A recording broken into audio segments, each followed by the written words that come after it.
Hey guys, this is Valentina Palladino for Ars Technica, and today I'm here with the newest Fitbit device. This is the Fitbit Alta HR. So like the regular Fitbit Alta, this has the same kind of design as that device, but the difference is that it has an optical heart rate monitor inside of it.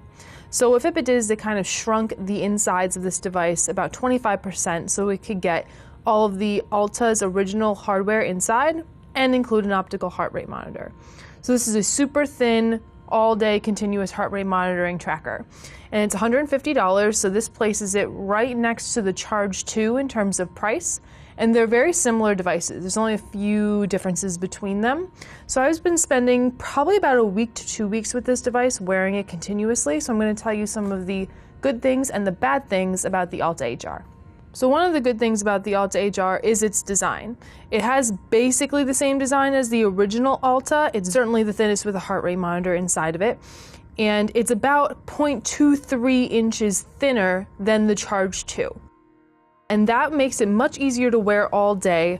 And the only real difference between the Alta and the Alta HR in terms of its design is just this part of the band right here where you close the band. This is more of a watch band type of style, and it gives you more control over how tight you want to wear the Alta HR, which is really important considering you have to wear it at a certain tightness to get correct heart rate measurements. With the original Alta, it just had kind of this like a little snap closure, which is fine. It's very comfortable. It's the same thing as this in terms of size. So it's a very comfortable device, but this gives you a little bit more control over how tight you wear it, which is crucial for the heart rate monitor. So it was really easy to wear, and with the new sleep features that Fitbit has incorporated, it's very easy and comfortable to wear also at night as well as during the day. It's pretty comfortable whether you're wearing it a little bit looser or a little bit tighter. It's totally fine, and you can also interchange the bands like you could with the original Alta. And this one that I'm wearing right now is a sport band, so I mostly keep it on because I exercise pretty much daily. But I also have this one right here, which is a lavender leather band, and you can also get a metal band as well, kind of a bracelet-like texture, which I feel like that would be probably the one that's the most uncomfortable to sleep in. However, I did not try that one. I've only used the leather and the sport bands, and these are both very flexible. Another good thing about the Alta HR is the heart rate monitor. In my experience, it's pretty accurate. I tested it against Polar's H7 heart rate monitoring chest strap, and it was always typically within about 3 to 5 beats per minute of the chest strap. So that's pretty good. And some of the time it was on point, either within like 1 or 2 beats per minute of what the chest strap was saying. And you know, you don't have to wear it super tight to get that kind of accuracy, because if you wear it too tight, that could kind of disrupt your blood flow and you would get an inaccurate reading. And if you wear it too loosely, air gets underneath the optical heart rate monitor and it's not going to read your pulse correctly. So this was wearing it at a very comfortable tightness. And that's also with, you know, resting heart rates to regular day heart rate, going up to really high heart rates in the 170s and things like that. The one issue that I did find with it is that if I'm doing an interval workout where my heart rate is really, really high at one point, and then I rest for a little bit, or I do some type of low intensity workout in between that and go down a little bit, it took a little bit longer for it to get down to that lower heart rate than the heart rate monitoring chest strap did.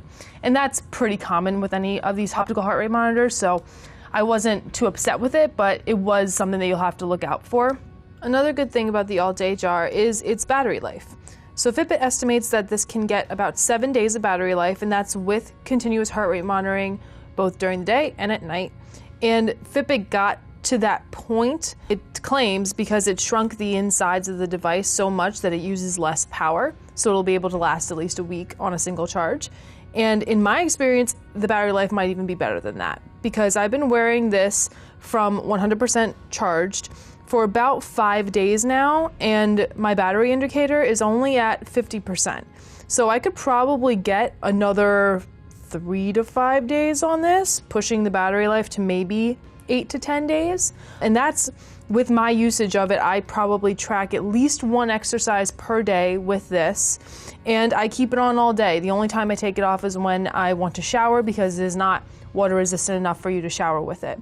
So the battery life on this is pretty stellar, especially considering you're getting all day heart rate monitoring with it. So now on to the not so great things about the Alta HR. One of the things that I found was a little bit annoying with it is that it doesn't have any physical buttons on it.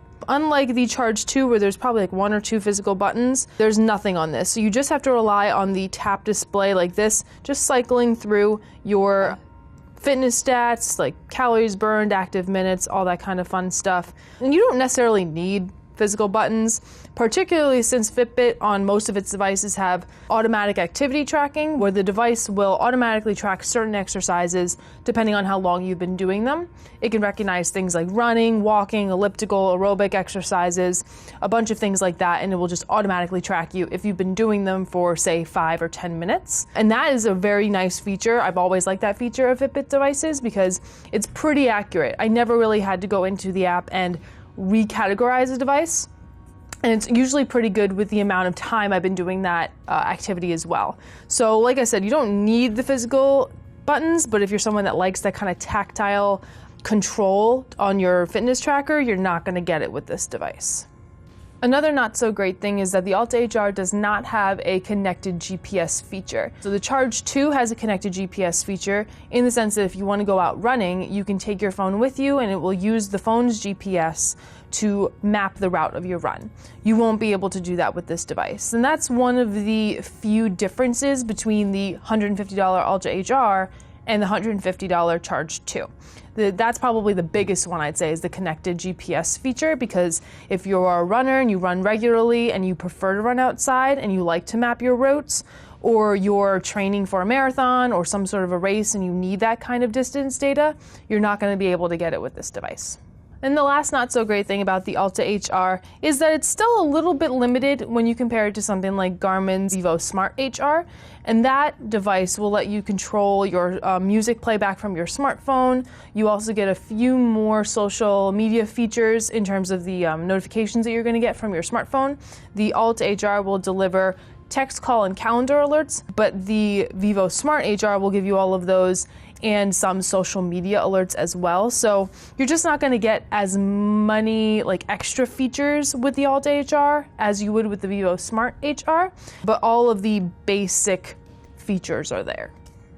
So I have a little note about the new sleep features that are available with the Alta HR. So the Fitbit beta for these sleep features hasn't been released yet, so make sure to read the full review on arstechnica.com to see a little bit more about those sleep features. But the two major ones are sleep stages, which the Alta HR will use your heart rate throughout the night to kind of understand what sleep stages you're in, either light sleep, deep sleep, REM sleep, or awake time.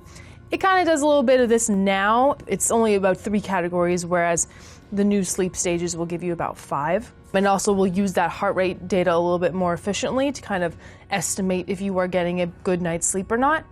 And the other sleep feature is called Sleep Insights, which uses all of that data and will kind of push out these information cards to you after it has a lot of your information, which will kind of show you if you can sleep better depending on what you do during the day. One of those Sleep Insight cards might tell you that it looks like you sleep better when you've exercised during the day, so maybe go out and take a run today if you haven't already done so. Fitbit has really put an emphasis on sleep recently, but like I said, that beta hasn't been released yet, but once we try it out, we will put that information into the review. So originally I thought it was a little interesting that Fitbit made the Alta HR $150 and the Charge 2 is already $150, and there are very few differences between them. But what I would say is that if I were to choose one or the other, I would probably go with the Alta HR, simply because I like fitness trackers that I can wear all day long. And I've had people ask me about fitness trackers that can track them when they're sleeping. And a lot of the times I would tell them, most fitness trackers will track your movements when you sleep, and that's not a clear picture of how well you sleep at night. But now that you have a heart rate monitor in something so thin and so light and fairly comfortable to wear, I would recommend this type of device for someone who wants to just track their movement throughout the day, track serious exercise, and if they want to track their sleep as well, because you will get that heart rate information in contributing to your sleep data.